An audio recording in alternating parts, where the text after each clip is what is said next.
Here we are, another week around the trash fire. Your host Mathias, along with the boy John. and the holiday boy, finally making Will, his return. indeed, I am also here. Welcome back. How was your holidays? Well, my holiday was entirely without trash fire, which is why I have come crawling back. It's cold out there. It is. There are things that are unrelated to Warhammer news, and Wait, that, no, Templar Counts Codex. well, yeah, leaving my comfort zone causes problems for me. I know. You're in a safe space now, so. Indeed. Well then, we've got quite a few things to go over. So let's just jump into it. Starting with the toy line that's coming out. I'm looking at the Nurgling here first. We got a Nurgling Plushie. Oh, the plushies. It's about damn time. I didn't think they'd go Nurgling. I can't see how they could have started any other way. It's Well, a canonically cutesy little monster. Are you gonna get one? No. I mean, can you really say you're a Warhammer fan if you don't own this official Nurgling plushie? I read Lords of Silence. I can't get one. I'm sorry. I'm sorry, No. but as a follower of Zinch, it'd be going against my god if I did this. I'm honor bound to report you. Now I will have to. You will need to turn in your gamer cards. I can't let you do this, Will. No, One day Mountain back Dew, and you're craving power. no Mountain Dew Red Zone or Red Alert. That's what it's called? What's the Red Mountain Dew, John? I don't even know. I only drink water and All coffee. right. Then we'll have to get a second opinion. What's the Red Mountain Dew, Matt? I will look it up for you. Is it Code Red, maybe? Oh, there we go. Code Red. Yeah, no Mountain Dew Code Red for you if you do not purchase this Nurgling. Now, You can't take the away real my gamer question, feel like this. the real question is for true gamers out there: how much is this plushie Nurgling going to cost? I'm going to say $30. $40. Oh, there you go. Price of a character. Yep. Price of a character who's not in a clan pack. $30 to $40. That's really steep. How much is the Bandai stuff? Well, those are significantly more. I don't see this Nurgling being more than $100. Well, no, I'm not gonna say it's the Bandai stuff. I just wanted to know how much was the Bandai stuff. Was that $60? Toy? Yeah, the toy. I think they're triple digits, right? Well, the new one is triple digits, but the old ones are cheaper. Yeah, okay. I'm gonna go. I think you guys are pricing it's a bit too high. Even what I'm gonna say, I think it's too high for this. But I'm gonna go with $25. Oh, $25. Now that would be a premium value. This literally looks like a plushie you would like buy at the checkout counter at Blockbuster. Like the quality is questionable, but the design is not. It's a Nurgling. I mean, if you're talking about this big one, then we can talk like higher, like $70. But the little one, I think I'm highballing it at 25, but because honestly, I think it'd be worth. I mean, the average cat is like 25, so I think that's about right. I would go with like $15. Would be my hope, because anything higher than that would just be soul crushing. And an odd display, this is a plushie that can stand on its own 2 feet, which typically plushies I always think of as sitting down. Right. Not so this time. I'm sure you can get those little nubs to go into a sitting position. But indeed, finally, a plushie of a Nurgling. It's only been, 35 years or whatever. Well, I know you weren't here for the last podcast, but there was, a rumor going around that GW was more going towards the toy side of stuff that we discussed about. Mm-hmm. It is a reasonable thing to expect them to do, to try to broaden the net a little bit more.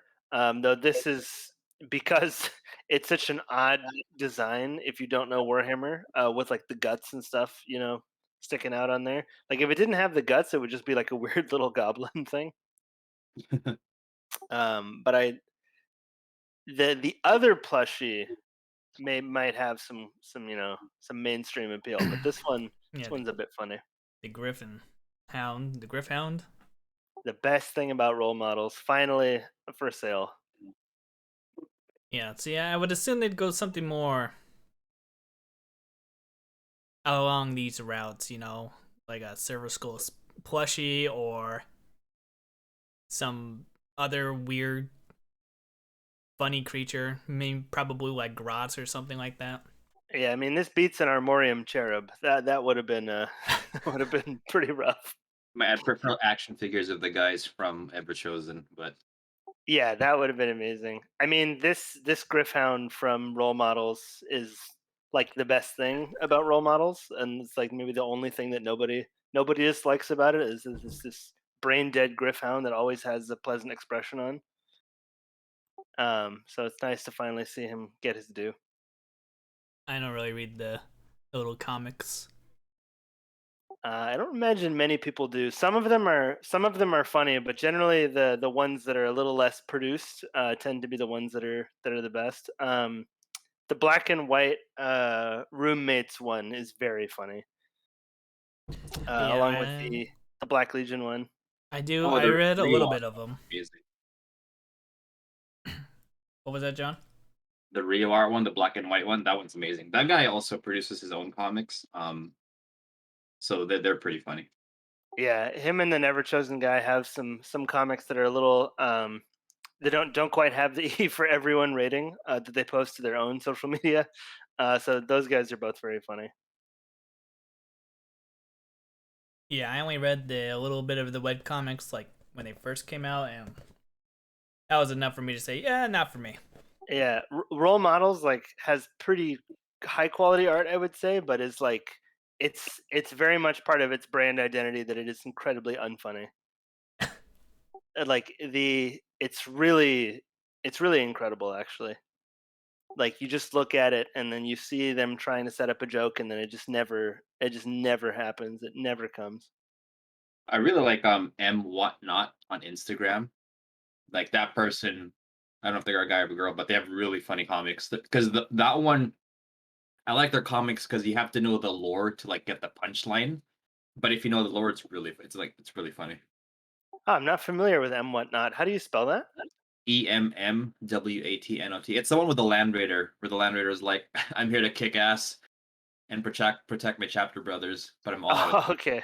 And it's a Crimson Fist in Rin's world. I guess I'll have to check that out. But yeah, there we go. We got the first ever plushies, official plushies from GW. I want to say.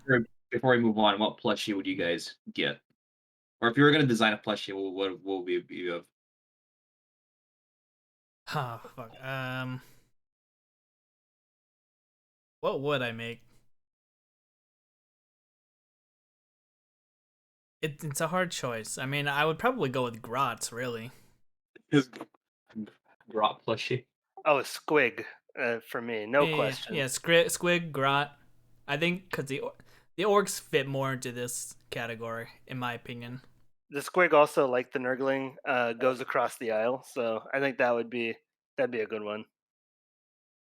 I would get a War Master Horus plush for sure. Little Chaos Space Marine or Master. Only the War Master. Yeah, but He's got like a little light up necklace that gives him that like red demonic glow around his gorget. There you go. It's like the old Adrian Smith artwork. That's a good idea. Well, we'll have to wait and see if they continue this line, which I'm sure they will. I'm sure they will. But we'll have to see the success of the plushies. But moving on to the other toy we got the newest Bandai figure, the Primaris Captain. And yeah, there it is. It's another Space Marine, but with a sword. So cool. Makes me so sad that I can't purchase the 2-inch version of him anymore. this is a great looking action figure. Like I didn't shell out for one just because like I don't really have action figures like this. But like I think even with the price that it's at, just for having seen what the other Bandai miniatures and Bandai miniatures, Bandai action figures look like, this is very impressive to me. I just wish I could still buy the actual model it's based on, but at the moment, you can't get him. Yeah. How much is this going for? You said like in the triple 240. digits? It's 240. 240? Yeah. Yeah, articulated action figures like this, to me, that wasn't a very surprising price point. Just from having gone to anime conventions in the past where inexplicably things are like $400 or more. Yeah. Like you Uh, can get Gundams for the same price easily, you know? yeah, that have no posability because this model is very posable. That's definitely the case. The fact that you can like put the sword out in front of it, Rogel Dorn style, is super cool. And just makes me wish that there was a way to get a captain posed like that. Yeah, well, I'm surprised by that. But mainly because I collect miniatures and not figures, so I figure these would be a lot cheaper. Double digits. Yeah, I just looked up my favorite mech from anime, and it's like $250 on Amazon. Yeah, in my younger years, like when I was like really into like anime figures and stuff, like this was the kind of thing I would be saving up for months and months and months to get these. Like when the con season came around. Nowadays, I've just decided to have more tiny figures instead of one big one. It's crazy to me. Just the price. I mean, obviously this model looks nice. First Space Marine. Just put that slight in there. It's an important footnote. I'll probably skip, just like on the rest of them. But yeah, there we go. A new, cool, more dynamic action figure coming our way.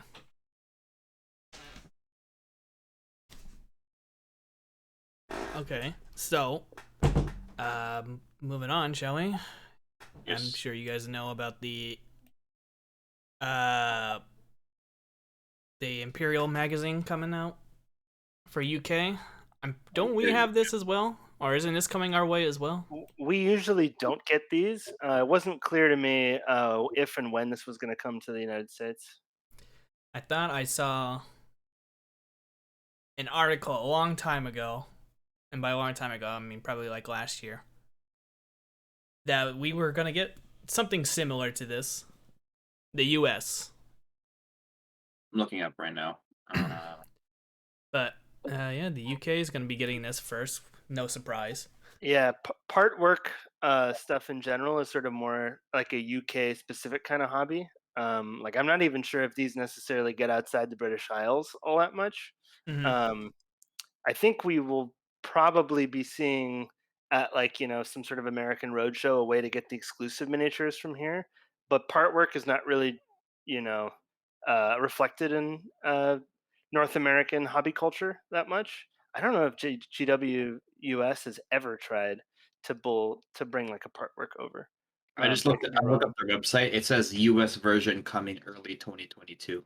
Oh Okay, so wow. I was somewhat correct. But yeah, so this is what we get to look forward to. Yeah, but like this is very unusual. Like what Will said, like the subscribe and get like minis as you go kind of thing. I just remember when the U.S. got announced that they were getting this, it was a big deal. Because I don't know if you guys watch other Warhammer tubers, but I watch Valorant because that guy's a hype master. And yeah, he was talking about how we were gonna finally get it a year ago. So this is something That that we have to look forward to. That's very interesting. I'll be curious to see how that goes for them. Just because this is something that is pretty alien to our shores, so that's really cool. Well, from what I understand, so it's just magazines, and then you get piecemealed a bunch of models, right? To slowly build up an army. Yeah, I think that's how it works. It's cool. I mean, you also get terrain. Well, I'm gonna assume you're gonna get terrain going by this picture. It's a very old school GW thing. Like by old school GW, I mean literally like early 1980s GW out of a van kind of thing, where they would just be like, okay, we don't have all the models ready, but we'll send you a magazine every month with something in it. But now, I mean, it's an incredible value if it's priced comparatively to the UK versions that we've seen in the past. So it'll be really good for new hobbyists, particularly. Yeah, it's just another subscription to be added to the list for GW. Right? Because now we got the Warhammer Plus coming. Now we got this, and whatever the White Dwarf one. So that's 3 subscriptions so far for this hobby. Yeah, mercifully, White Dwarf hasn't had like a subscriber exclusive miniature for some time, um, but that could return. True. But yeah, it's interesting to see. I'm pretty sure this is old news, but there's the exclusive captain right there. We could get That's a cool model. glorious Ultramar. Yeah, it is very cool. He's checking his sword for dents and scratches. But we can move on from this. Is the UK news. As us Americans wait next year, I guess. But this is something John sent me. Articon. We got some Lord of the Rings news. Yes. A lot of Lord of the Rings news. Yeah. Comparatively for how tiny Lord of the Rings is. I know we got new scenery. We got the Witch King becoming plastic, which is a shame that not all the ring wraiths are becoming plastic. But it's whatever, baby steps, I guess. Yeah, they've been really zeroing in on like making the most iconic characters from the films into plastic as soon as possible. Um, I mean, I was shocked when John sent this to me, but then it started to make sense. It's like, yeah, this is in line with what they've been doing. Jay Clare, who's the head of the Middle Earth development team, is very much, he his background was being a Middle Earth strategy battle games fan, so he knows what the people playing the game really want, which is why they've been just knocking out hit after hit with these plastic character kits. The Witch King on foot is actually a very interesting sculpt pose wise. How do you feel about the pose of that model? I think it's a pretty good. It's very witch. It's kind of reminds me of Dorn. Dorn isn't, he's not a very like dynamic. He doesn't have a very dynamic personality like the Witch King. While he does mess up Aowen, he's not really like like this. He's not really seen as like this fighter. He's more of an imposing figure, and I think the mini captures that pretty well. Yeah, he's not sort of defined by sort of frantic energy. Like it's very like unhurried of that scene from the film where the fell beast is killed and then he just sort of slowly gets up and picks up his weapon and marches out to murder the king. Yeah, It's funny because I think a lot of people might say, well, actually, how do you feel about this pose, Matt? Uh, yeah, I don't really feel too much about it. I mean, it's whatever. It's pretty generic, but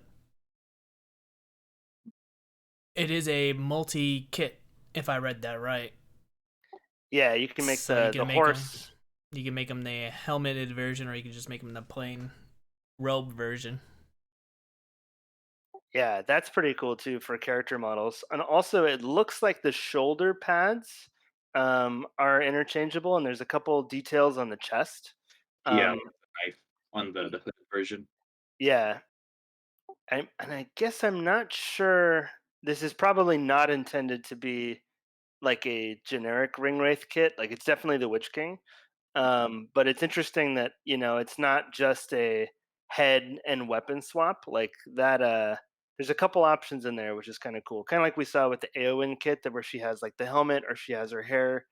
It's sort of unusual for character miniatures to have this many options. Hmm. But yeah, the pose is interesting because it does have a generic quality. Like it's absolutely not using the medium of plastic to its like fullest, degree of showing off. The horse a little bit more so, but it doesn't. Aside from sculpt fidelity, which is incredible, like it's not really going to the nth degree like we saw with things like the Night Haunt, which I guess you could somewhat compare to Nazgul and Ringwraith, just because they were so obviously inspired by that aesthetic. True. The model works for me, but it's interesting. It'll be interesting to see if the larger community decides they like it at the end of the day. I think they'll be okay. I'm sure. I mean, like anyone really, they would want more dynamic pose with a special character. But I mean, this is like I think you said this last time we talked to Lord of the Rings that this is all based on the movies, so it's can't take too much creative liberties. Yeah, and the old Witch King miniature is like much more dynamic. It's like he's swinging the flail above his head. The fact that that model was sculpted in metal really dates it, unfortunately. But it is it is kind of funny how like '90s this pose is. Well, I didn't like the flailing of the flail because that thing broke constantly because it was Yeah. such a little chain. Yep. So it's again a bit generic, but it's fine. I can tell who it is. I'm pretty hyped about it because it's a model that of a character that is pretty famous in the movies, and to see him in plastic is pretty awesome Well, I mean, Yeah. he's the only ring rate that's like named, really. in the movies. Because Kamul is named in the books, but in the end, the movies only the Witch King is kind of seen as special. So yeah, that's really cool that he's getting a model. Yep, yep. I mean, he's also I'm going to say one of John's favorites for other reasons, including but not limited to the Battle for Middle Earth 2, The Rise of the Witch King. He's awesome in that game. I'm picking him up for sure. I think that's a Yeah, given. me too. Really cool model. It's so cool. Yep. So that was the big news. I mean, we also got a scenery piece that looks nice. So cool. Yeah, this is crazy. It's interchangeable. It's pretty big. It's definitely worth picking up just for like fantasy terrain. Yeah, this will work great for AOS as well, depending on how modular the kit actually is.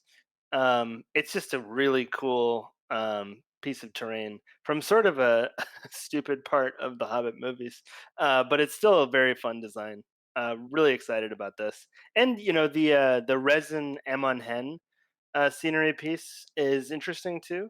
They don't really do resin single terrain like this much anymore, but for something that's really iconic from the films and from the first edition of Middle Earth Strategy Battle, like it's kind of cool that they decided to do that.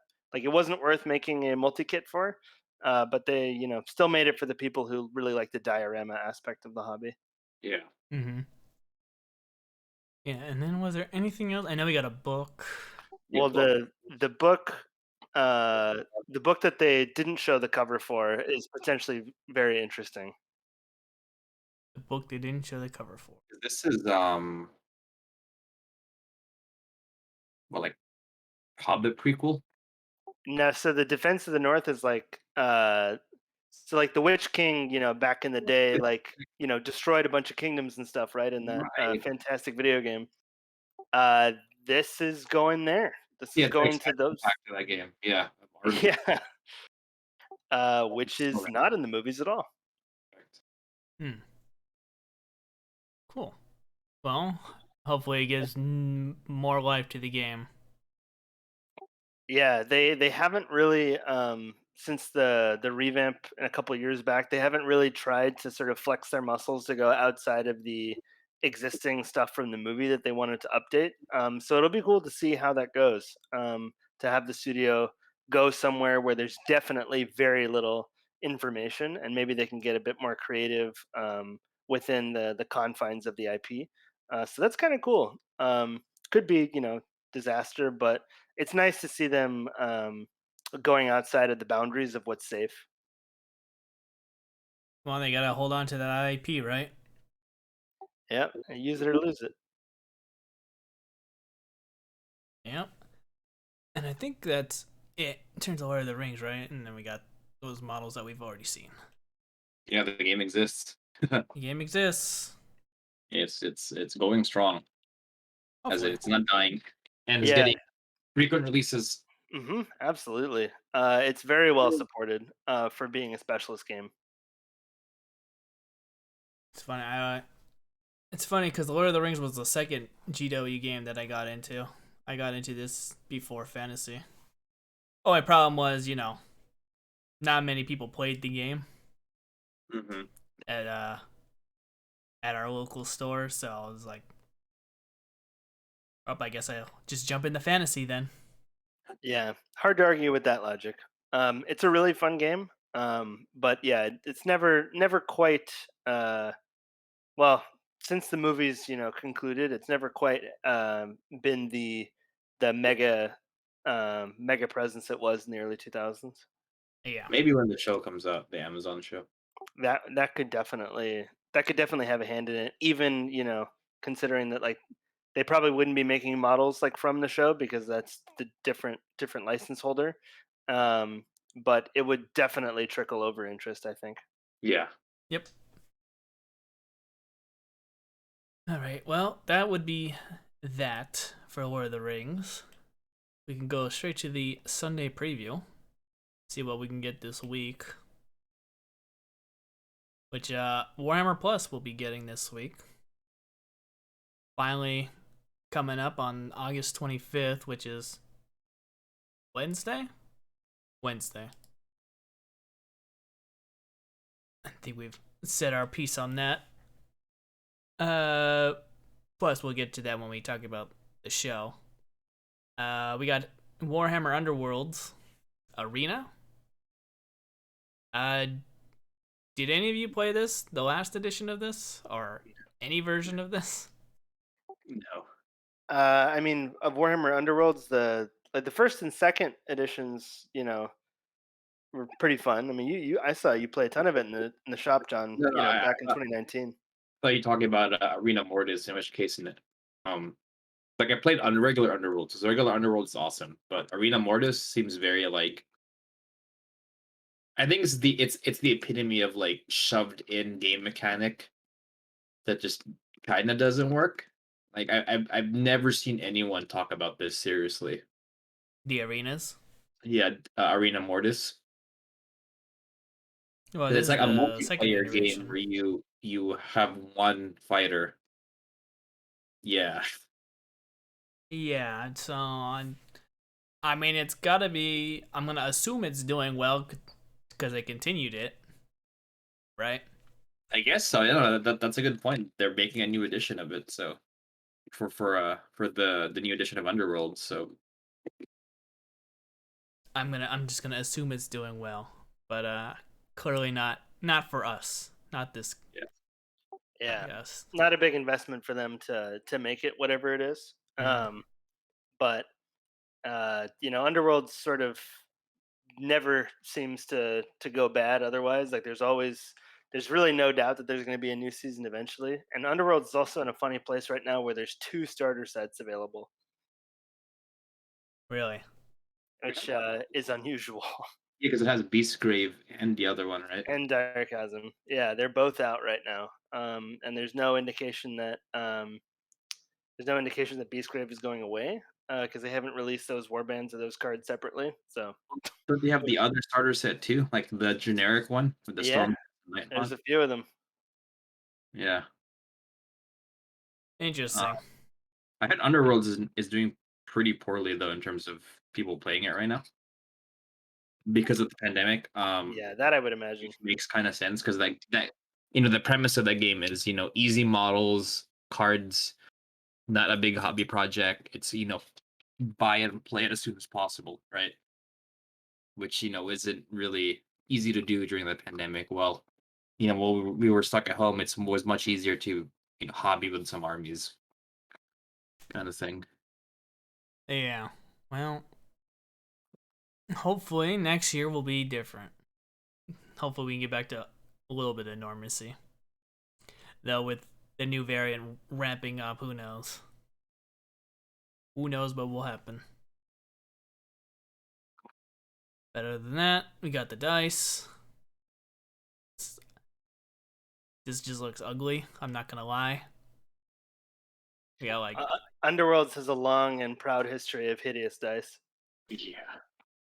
yeah, these are just like barf green and yellow with green in it. Just looks disgusting to look at, in my opinion.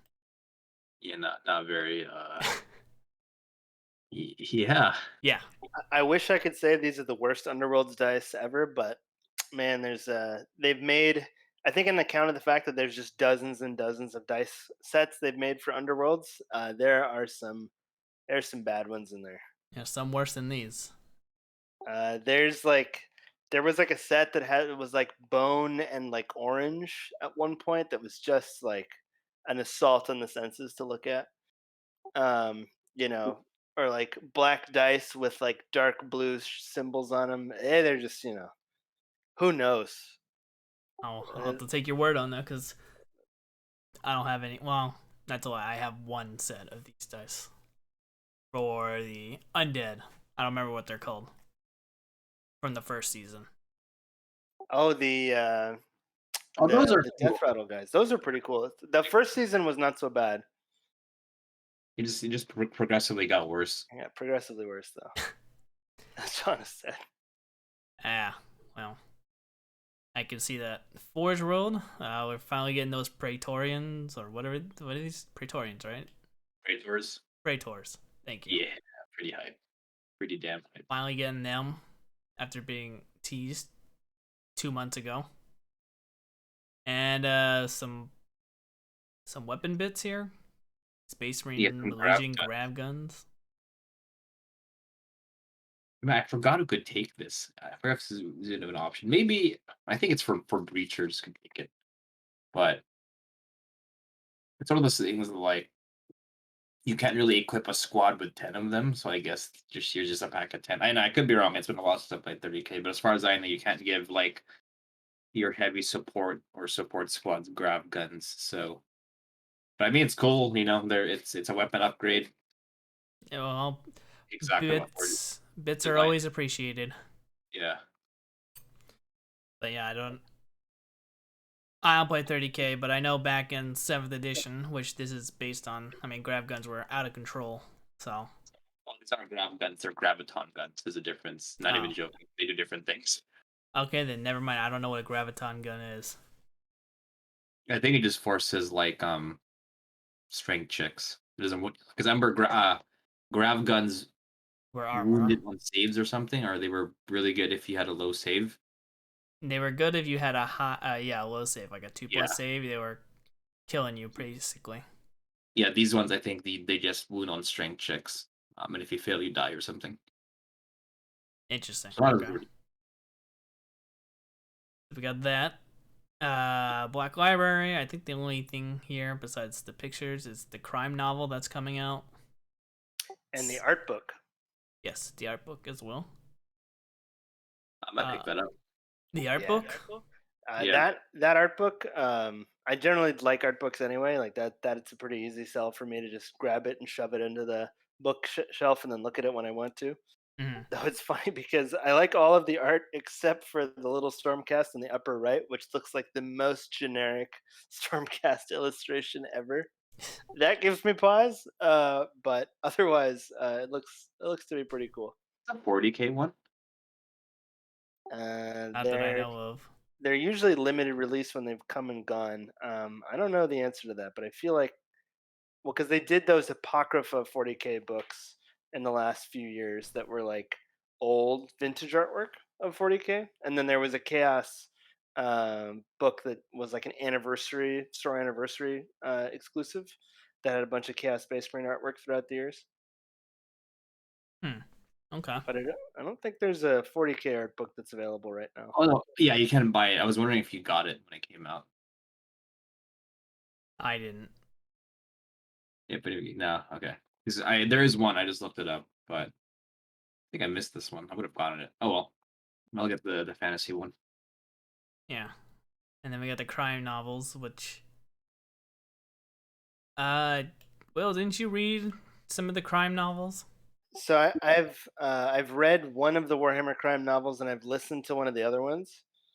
Uh, from my perspective, Warhammer Crime is, 2 for 2 so far.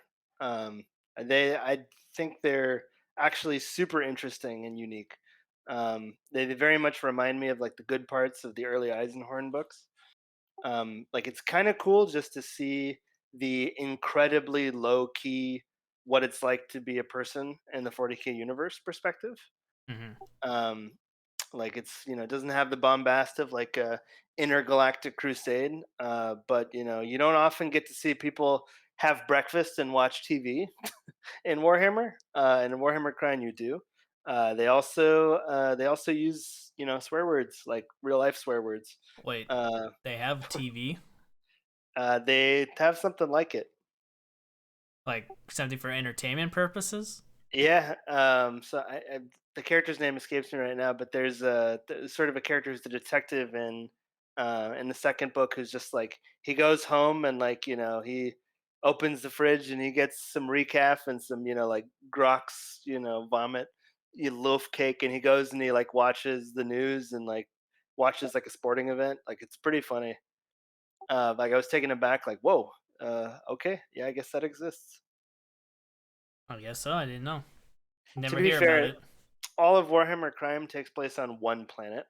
So Varangantua might be different from the other planets in the universe. Like it's not as it's not quite as like just feudal flagellants and people wailing cries to the emperor the whole time like some of the artwork shows. Like it's a little more like Necromunda and Blade Runner had a baby kind of. Mm-hmm. But I assume this is also set in the same place. Warhammer Crime is pretty good. Oh yeah, it says right here it's also on Baron Gantua. I don't imagine they're ever going to leave the planet for Warhammer Crime, which is very much a strength of the setting. It's trying to get to know one place really well. That's fine. I mean, you don't need to go all over the galaxy to do a crime novel thing, right? That's what the Inquisitors are for. Right. The only thing I think I can say about Warhammer Crime that is probably a knock against it is while they may be page turners, you're not you don't typically get left being like, oh man, I got to get the next book. Just because of the sort of self-contained and like low impact nature of the stories. It's not like the Horus Heresy where you finish book 57 and you wait for book 58 to come out. Hmm. Well, you're saying it's 2 for 2, so let's see if they can go 3 for 3. And then I'll probably have to pick it up if they go 3 for 3. Because I need another crime novel in my life. Yeah, I'm gonna get this. I have I don't have sky high expectations, but like they're really solid books so far, and they feel very different. Importantly, it's not just more of the same. Uh, are the 2 books that you've read, are they this follow the same guy, or is it different characters? Different characters. So 2 different stories, or is it like an anthology kind of thing? So this one is going to be an anthology. The other two are just two different people in the city. Cool. Well, maybe then I will give it a shot. Let's see, anything else here? We got Big Ash coming to audio. This is crazy because this is the End Times audiobook. And I've been wanting to read the End Times, just haven't gotten to it in my book backlog. So if this is, either Jonathan Keeble or a non-garbage narrator, I'm definitely pretty hyped for this. I read the End Times book. Depressing. I think I will be depressed too, but Age of Sigmar already exists, so there's that like that ray of hope kind of thing. I mean, I got that feeling actually because I just finished Gotrek and Felix, and at the end where Gotrek says goodbye to Felix and Felix dies, and it's like I can just imagine like a Marvel style title card of like Gotrek and Felix will return because they will in AOS. So Right. I thought that was kind of cool.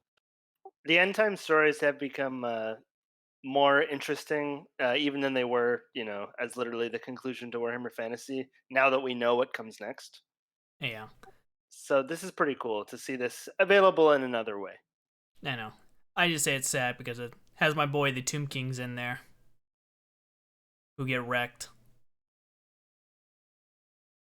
It's not fair. They could have been. They could have been to the new world. They could have been a contender, but they're dust instead. Their dust withering away in the sands until they become Sigmarines, I guess. Or they become 3D polygonal models in Total War Warhammer. Yes. It's the only place I can play them now. But other than that, let's see. And then we got a London store opening up. Can't say too much about that because we're not UK, but As you may have figured out from our accents. congrats on them. And that's it for this coming week. Shall we get to our new model Monday? New models Monday? Starting off with the Let's do Ultramarines. it. Everyone's favorite poster boys. Hell yes, this is super cool. Alright, 30K man, tell us.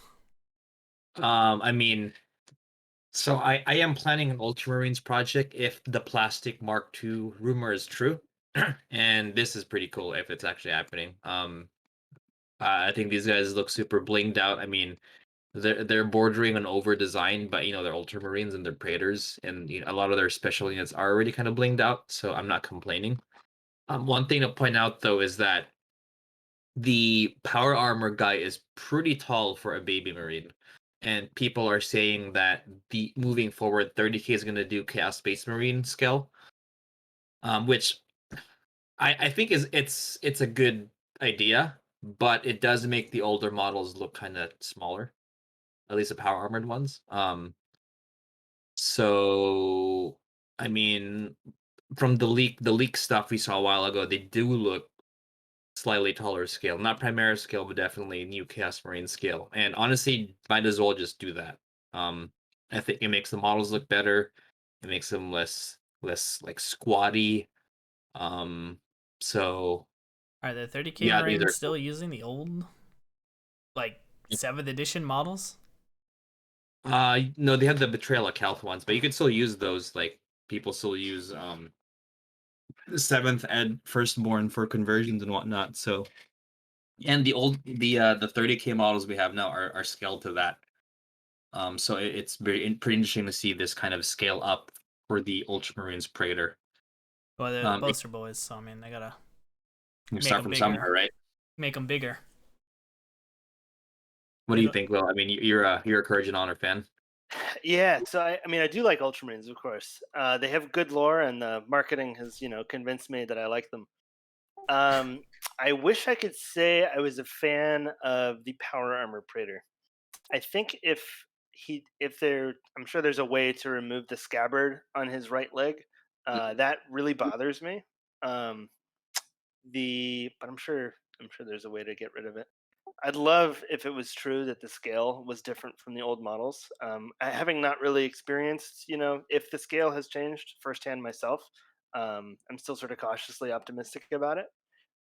They do look a little cramped with the details, but I guess we'll find out once the Imperial Fist Praetors become available. Like that'll probably give us a good idea of what's going to happen. So as usual, like I like the Terminator Praetor a lot more, just because his larger body makes him look a little less cramped. Like there's still some space where there's not just detail on there. Um, Neither of them are sculpted poorly, and like I'm not opposed to the actual artistic stuff on display, but the scale of the power armor marine is still not to my liking. So hopefully he's bigger than I think he is. Hmm. Well, any other thoughts on that, John? It's hyped. I agree with. I really hope it's the true, the not true, but like the new Chaos Marine style scale. Because and there's a lot of indication that this model will maybe the start of that. Just how cramped he looks on his base. Like if that's a 32, putting him next to another 32, he looks pretty tall. Stuff like that. Hmm. Um, but we'll see. Ultimately, we won't know until we have this specific model in our hands. Because this is the first Praetor that people really question, like, oh, are they doing the new scale? Because he does look taller. I'm But sure we'll he'll see. be Ultimately, at the accidentally end of the day, shipped. we'll see. I'm sure he'll be accidentally shipped to someone. That is very true. I'm sure he will. Get that free marketing going. But that is that for 30K. We also got another model. We had my boys, the Black Templars. Like we got a flamethrower and a new model, which is just adding a little cloth. But other than that, I'm hyped because this is obviously what's going to be in the I was gonna say starter box, but that's not the right word. The limited box. Limited box. Thank you. So we're getting more and more sprinkled details, even though these guys aren't coming till what, November, right? Is when the book's coming out, at least, if I recall, the codex. Well, we're sort of running out of time in the year, and they're going to be this year. So thankfully, we won't have to wait months and months and months and months for them. Right, but I would think they would be sprinkling them in. Well, obviously they're gonna sprinkle them more in December or September, but I assume something big in AOS is coming. Well, I would assume their launch box is either going to fall around October or going to be the Christmas launch box. But I sort of have a feeling it's going to be before that. No, I think it's gonna be released with their codex. I think they're gonna do with they did with the beast snaggers, if anything. Yeah, except have the codex come out at the same time instead of like months before. I Two would two love that. months later, Yeah, the Yeah. Orc Codex still isn't out. Yeah. next month. Interestingly, this model, there's a lot of implications on just the existence of this model and its war gear. Like for one, like it's an initiate, which we all know is the tax squad equivalent for Black Templars. And this is going to be like, it's going to be a regular Primaris guy who has a different weapon from his squad. That is not the sergeant. That's kind of interesting. Mm-hmm. Maybe we'll see a return of like multi equipment in Primaris squads. I think heavy intercessors have that, but yeah, having it on the regular dudes would be kind of cool. Um, it is our first really unique Primaris unit other than the Ultramarines bodyguards. And I'm sure this guy will come in more than a squad of two. Yeah, So well, they there's a do. lot writing on this guy, like this opens the door to other chapters getting stuff like Primaris units.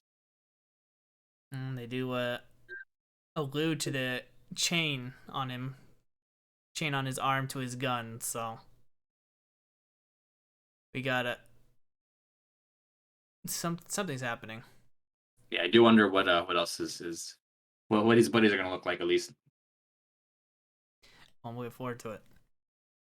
Because Black Templars are the best chapter.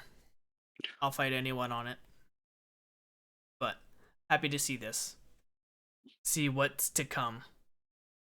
It's also cool because in the lore, at least in the lore of Indominus, the Indominus Crusade, when 8th edition started, the Black Templars canonically have more Primaris Space Marines than any other chapter.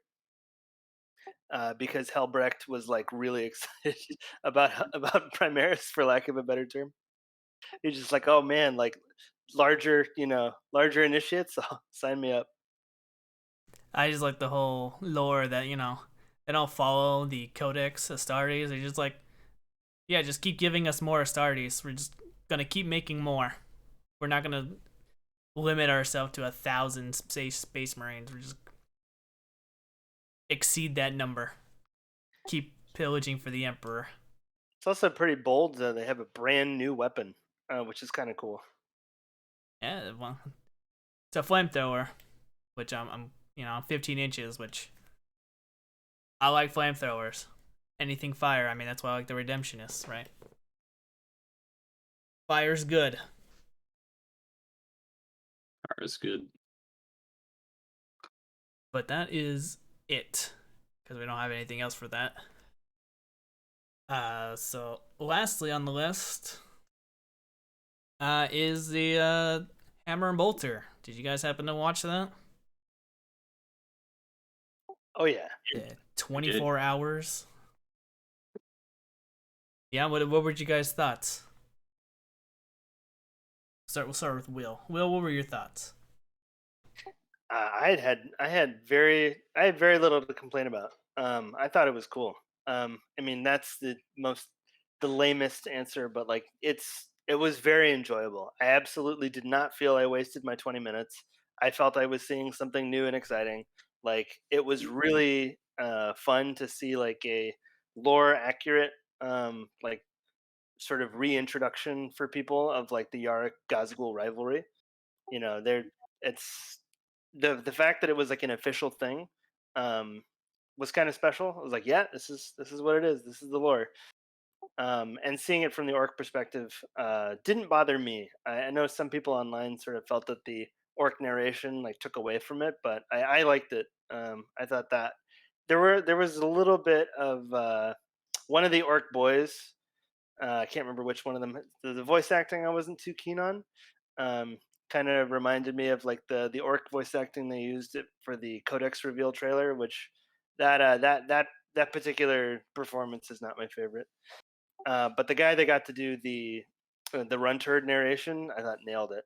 And Yarrick and Gazgul, for the few lines they had, they really did a great job with those. Um, I'm excited to see more stuff like it. And the hammer and bolter animation style was like the style I was the least interested in from what they were showing off of their upcoming Warhammer Plus lineup. So yeah, I mean, I I thought it was a blast. Yeah. Well, I was more criticizing the animation because I was like, so they went with this more of an animated webcomic kind of deal. So I was a little disappointed. I feel Yeah, like they could have done a lot more, but yeah, it had that sort of graphic novel in motion style, sort of limited animation. And the CGI stuff that they used, I didn't think was very good. The Space Marines, in particular, the Blood Angels looked pretty raw, I would say. How did you feel about it, John? I know we talked about this yesterday off the cast. As soon as I saw the animation style, I just dropped all expectations. Like, okay, it's gonna be like this. Because yeah, it's not as high quality as like a lot of big companies when they do animations, but at the same time, GW has this is their first venture in animations. And I understand why they didn't want to blow their budget on like something Riot level or Blizzard level. I really enjoyed it. I mean, I'm on an orc hype right now. I just got Gazgul.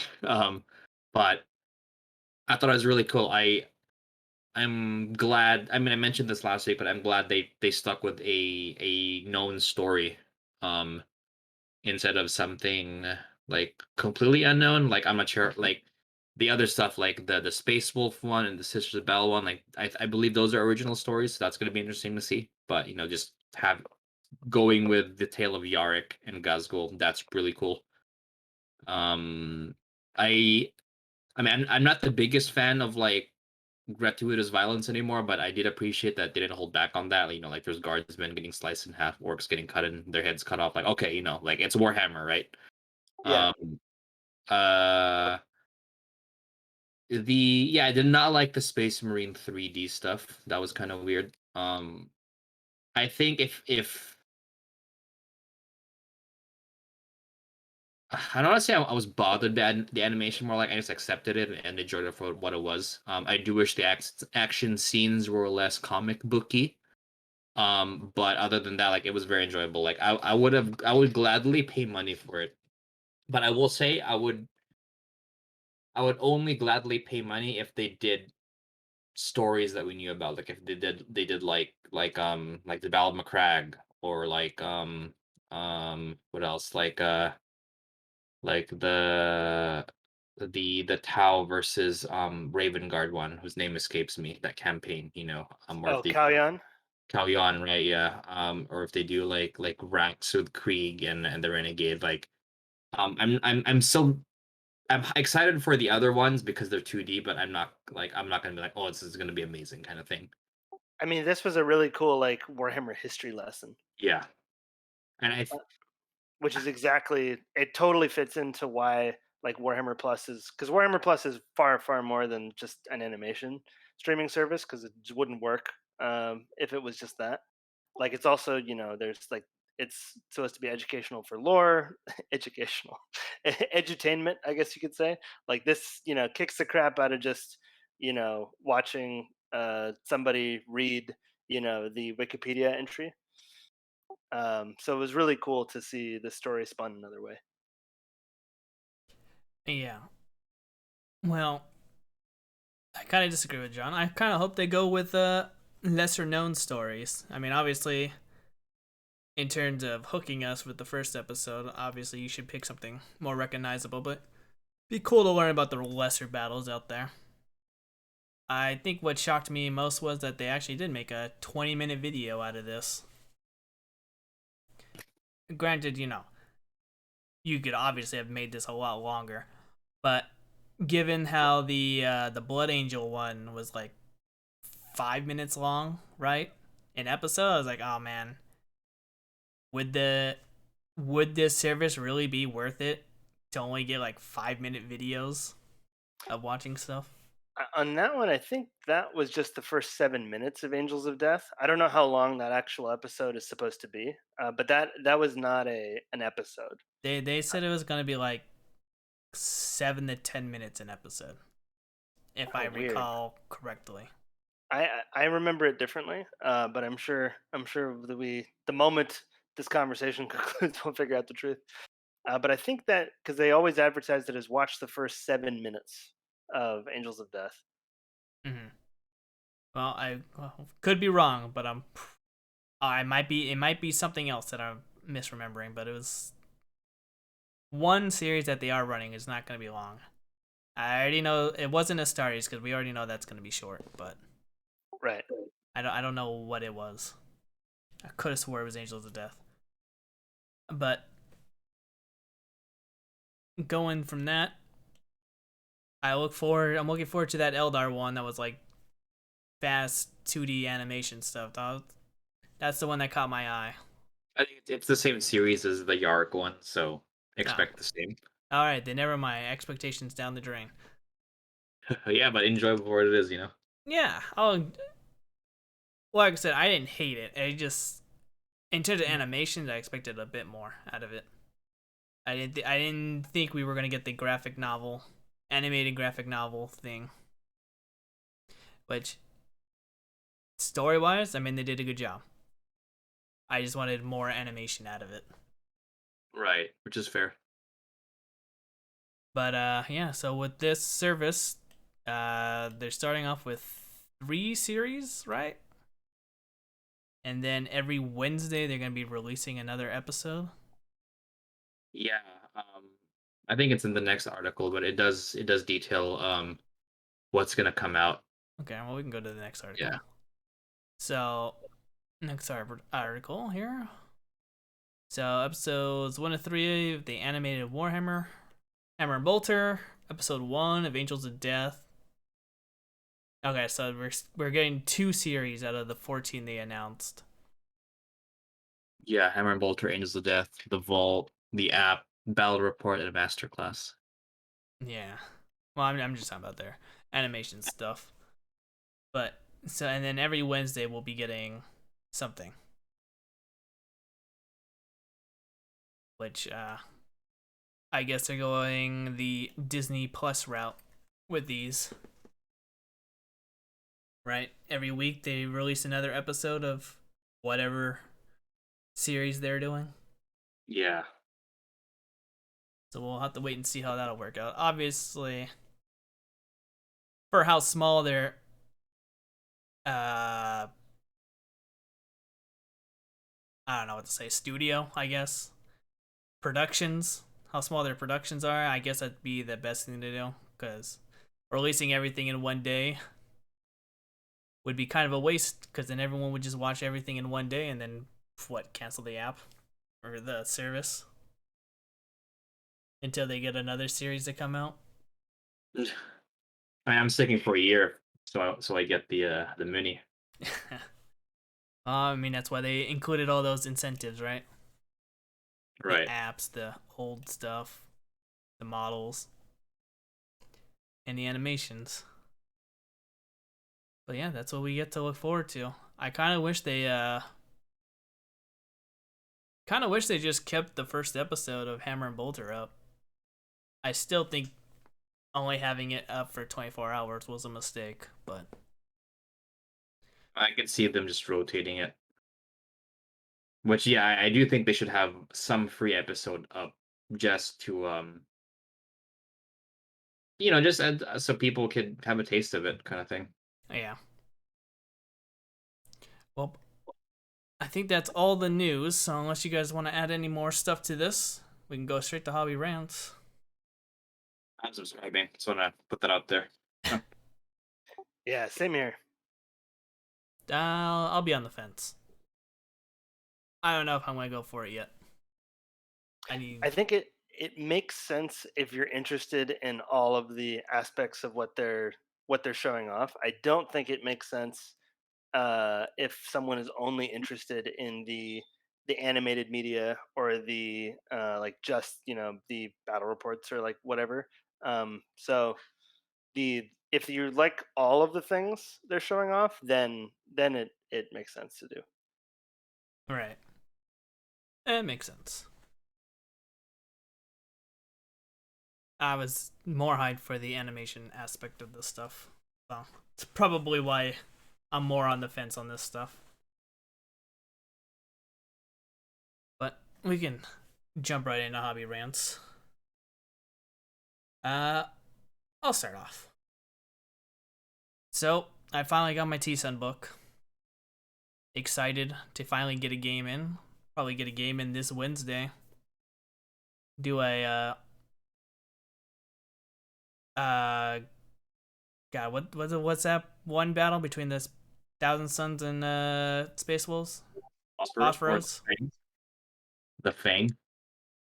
The Fang? No, the Burning of Prosperos? Is that what it is? Yeah, it's a 30K one, but they fight again afterwards. Oh. Well, I only know about that one, so we're gonna, Okay. we'll do a little reenactment of that, I guess. Thousand Suns getting revenge on dogs. There you go. Other than that, just been painting up the Vortex Beast. Cause that actually got buffed, and I'm actually excited to use it. It's not a total trash model, though most monsters in 40k are pretty bad, such as the Curse. But excited to get it out. Maybe do a bat rep. We'll see what happens. But you, John? So I finished my Gaunt's Ghost and played some Kill Team with them. So me and Will tried out Kill Team. Separate days. We don't play against each other, but we were there when we were hanging out when we were playing. So I played my buddy Nathan, and he was playing Chaos Marines. I was playing the Veteran Guardsmen. And that game was proof that just because the Veteran Guardsmen are the new hotness from the box, that doesn't mean they're necessarily stronger. Because I got mopped by the Chaos Marines, and I wasn't even mad because they're Space Marines. Yeah, we definitely got to see that there's a difference between human and and post-human. Yeah, I think for people trying to play Kill Team, or who are gonna be playing the new Kill Team, the Conceal Order is really useful, because essentially what it does is you lose the ability to shoot and do a lot of and do other actions. You can still move, you just can't shoot or fight. But if you're in cover, you can't be seen. Essentially, it's what it does. So you count as being out of sight if you're within cover, and that allows you to kind of like cross the field without getting blown off the table instantly. Because I didn't do that, and his heavy bolter like killed 3 of my guys turn 1, which was a fourth of my Army. of my entire kill team. So that was definitely a mechanic to take advantage of. Your sniper did one round one of his Chaos Space Marines too. That was pretty cool too. The sniper's pretty powerful because he can stay concealed and still shoot, and he does mortal wounds on a crit. So I was able to snipe his heavy bolter before he could do more damage. I mean, it was a lucky roll, but that was pretty cool. So what would you say, fun wise, compared to I the old had one? fun. I had really fun. It was way faster, way more intuitive, and not as clunky as the old one. The old one was really clunky. Just like having the injury mechanic, the bottle mechanic was really annoying, and not having that was really nice. I do think that terrain is really important. Again, terrain and it's using that concealed mechanic just to not get shot instantly, because it's at the end of the day it's still a shooting game. Weapons of infinite range unless stated otherwise. So just kind of make sure that you take advantage of cover and line of sight, just like which makes sense for a skirmish game. You have the granularity to do that.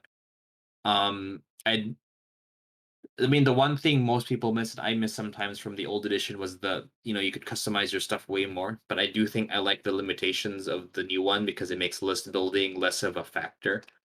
Because there's way less list building parodies in the new kill team because the equipment is just so limited. You can't really, like, for my buddy's Chaos Marine kill team, like you could only have 2 heavy weapon. You could only have 1 heavy weapon and 1 special weapon. You could have less, but you can't have more. So you can't have more than 1 plasma gun. And then that in my guardsman kill team, I could only have 1 heavy weapon, 1 sniper, 1 medic. You can't double up and all that. So I think it's less, in terms of seeing who wins or not. I definitely felt less that it was the list. It was more just like my decisions. Because I never thought like, oh, I should have brought more plasma guns. Well, I can't. I should have brought more snipers because they were well, I can't bring more snipers because I can only bring 1 sniper, right? So I did like that aspect of it. Overall, I mean, it's been 1 game, but I think it's an improvement. I think it's a huge improvement. I'm very much looking forward to playing more, especially when I got my commandos on the weekend. Nice. All right. I know my friend who also got the box wants to play the game, so maybe I'll get the game in as well. Then we'll have to wait and see. What about you, Will? Mr. Holiday? Indeed. Well, yeah. I mean, we did get to try the new kill team this week, and I got to watch John play as well. So that was pretty cool. The new kill team is, I think, a lot more approachable and less difficult to just remember what the hell is going on. The loss of things like flesh wounds and leadership and bottling and stuff like that, I think, is very much the game's benefit. So that was cool, and excited for that to come out. Otherwise, I've been, trying to turn my 1,000 points of Gloomspite Gits into 2,000 points of Gloomspite Gits. So that's what I've been building lately. There's definitely more things that are of interest than I have time to do it all, which I guess is probably better to have than the opposite, where I have lots of time and nothing that's interesting. Hmm. So yeah, Isn't that excited just for the the new way? kill team. Yeah, excited for the new kill team box to come out as well. How did you feel about the game that you I played? mean, I I played with purposely like the most boring kill team I could possibly do, which was literally 5 assault intercessors with no different weapon options, and I still felt like there were decisions that could be made. So I think it's a very strong system just from kicking around for the very first time. Well, very good endorsements. Well, is there anything else before we call it?